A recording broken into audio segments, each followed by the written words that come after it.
Thank you for choosing, Madam Speaker, for our special post-Sona analysis. And I want to launch straight into our jury for their perspective on what they thought the President had to say tonight and whether he hit all the right marks. Well, did he, Abongile? Well, thank you very much, Imani. What I take away from this is my highlight of his speech is the education part, where the curriculum of the school is going to be transformed. Especially around ECD in the first 2 years before you go to grade 1? Exactly. Yeah. And also the high schools being transformed into being technical high schools. Because with me being coming from the Council for the Architectural Profession, it's going to really transform the profession and the other built environment professions in terms of racial. Because currently we have really minimal numbers of black people that are operating in these professions. So, and when you look at the stats of many registered people, you find that they have been exposed to these built environment professions from high schools, where the subjects are technical subjects. Right. And then as they come out of high school, then they are very easy for them to be able to pick that profession because they've been exposed to that. So it's really going to really. So that was one gain, one tick that you'd give. Yeah. Lerato, are you handing out any ticks? Iman, from my side, I'm in the international tax space, and when they talked about the foreign investment we're getting, direct investment, it's a pity for me to think that, are we saying our country's up for sale? Can't we get funding from Africa? What are we saying about us? Is that, and the next thing is, then another thing that he talks about is getting having a South African bank. Who's going to fund that? Are we going to call China again? Are we going to call Rwanda maybe? They might fund us for that. So it's one of those things that I ask myself and saying, are we really, really up for sale? Nelissa? Yeah, for me, I think definitely a moment lost to connect with South Africans around where the ANC has failed. Especially, you know, I think it was an opportunity to reflect, honestly, because we're here with them. We're the ones who are feeling the effects of all the programs that are not working. You don't feel he made eye contact with you? No, not at all. And I think it is concerning that there's a commission for every other thing. There is a commission for every other thing. He's introducing. But it seems as if the commissions, right, are leading, as you say, for every other thing, are leading to something specific. So, you know, on SOEs and state capture, Presidential SOE Council, Human Settlements Development Bank, NDPP, NPA issues, NDPP Investigative Directorate. Well, sure, but it just still feels like a lot of duplication of a lot of things. He's talking about a Buy South Africa program. What happened to the Proudly South African thing? I don't know how much are all these things costing us as well. Tessie, you want to start about, you want to talk about stops and starts, new beginnings? Yeah, so new beginnings is part of the problem here. So number one, if I were to name the speech, I would be calling it the investment speech. It's just about invest this, investment that, investment this, investment that. And investment on its own isn't a new beginning. We've had investment in our country over time. The question is, where does it take us in the end? And that's the point that Luazi was raising. Where does it take us? Where does it connect us to? It needs to be a bridge to something. Otherwise, we are just for sale, and it is just about the top echelons of our country being able to invest and reap dividend.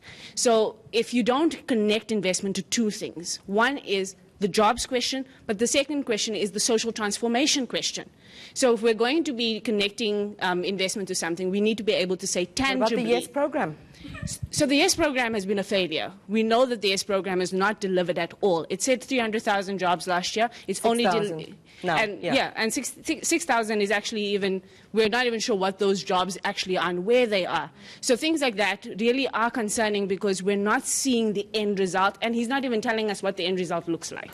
Samkelo, you can try and avoid eye contact with me, but you haven't spoken. So what do you have to say?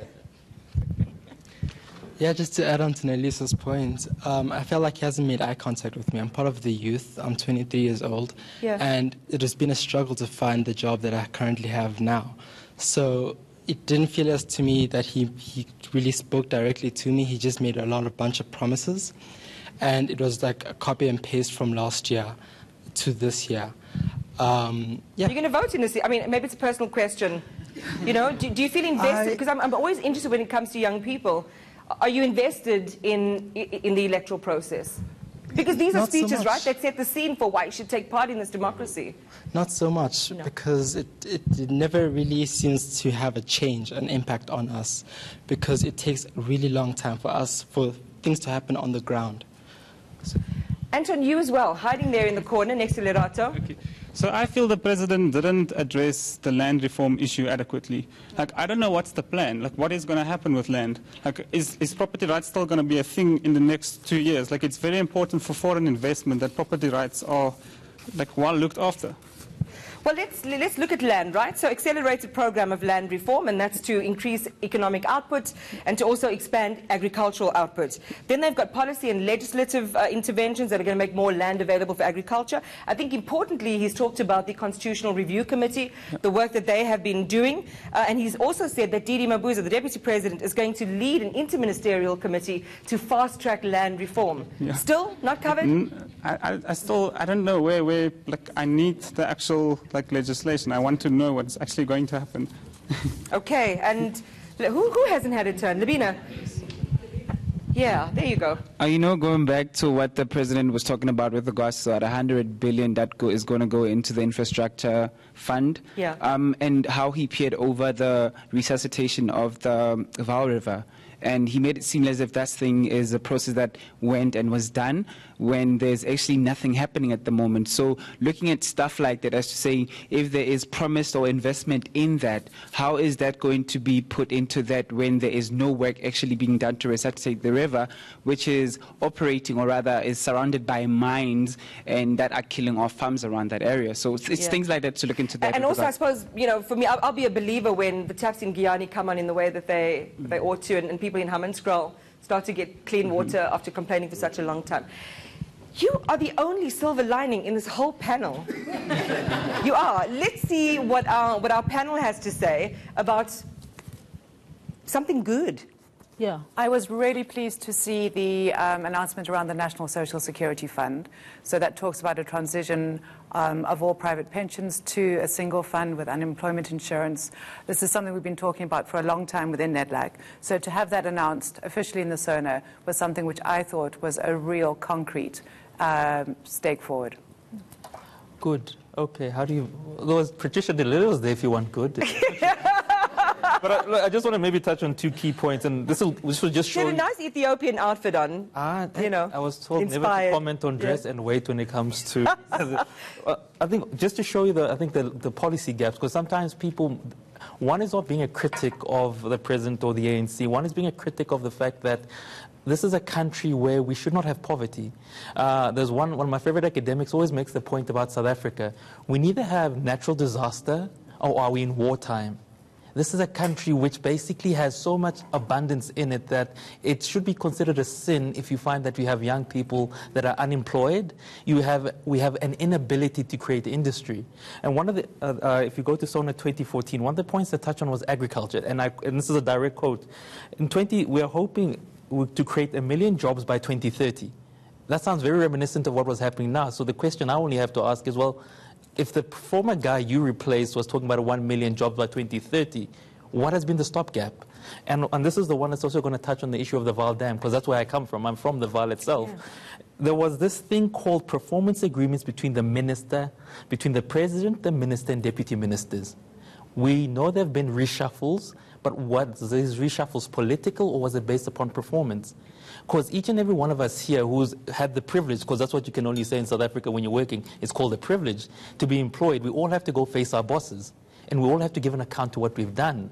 But it would seem that at the highest office, where people have got the privilege of earning close to 1.1 to 1.8 million as ministers and deputy ministers, where's the accountability? So the issue is not that I don't think we're critiquing because we don't like the man. We're critiquing because we know where South Africa should be and we're not there. And I think that's where this disjuncture is happening. And the problem, and I think we only have to look to Eastern Europe where the hope died. Where places like Ukraine, where they were told about this wonderful thing called democracy, this wonderful thing called inclusivity.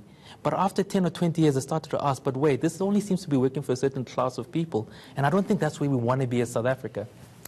Very, very thoughtful there. Nomboniso?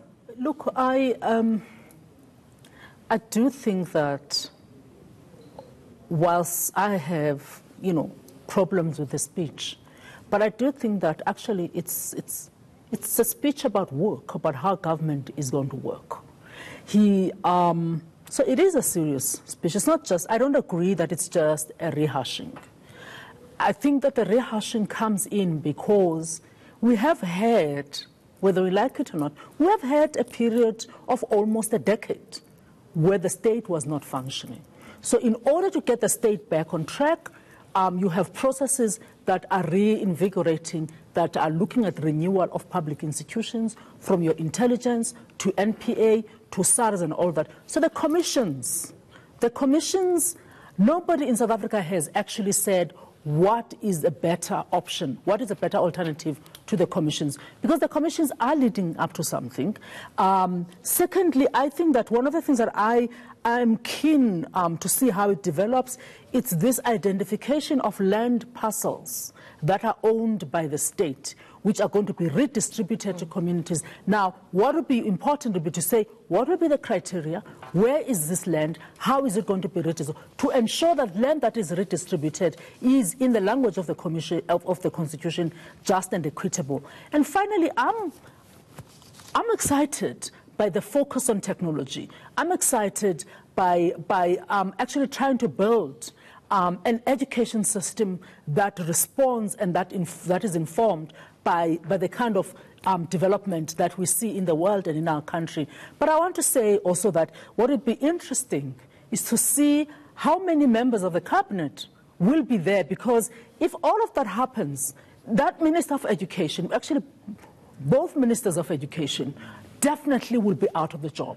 But then it takes us to another question. If indeed this happens in the classroom, that means that the teachers that are in the classroom right now will not be qualified to stand at least on the technical side of those classrooms. And I think for me, there are weaknesses in this speech, no doubt about it, but I like the fact that he's upfront about the problems. I like the fact that he says this is what we're going to do. I do think that it's not ideal, but I can work with it.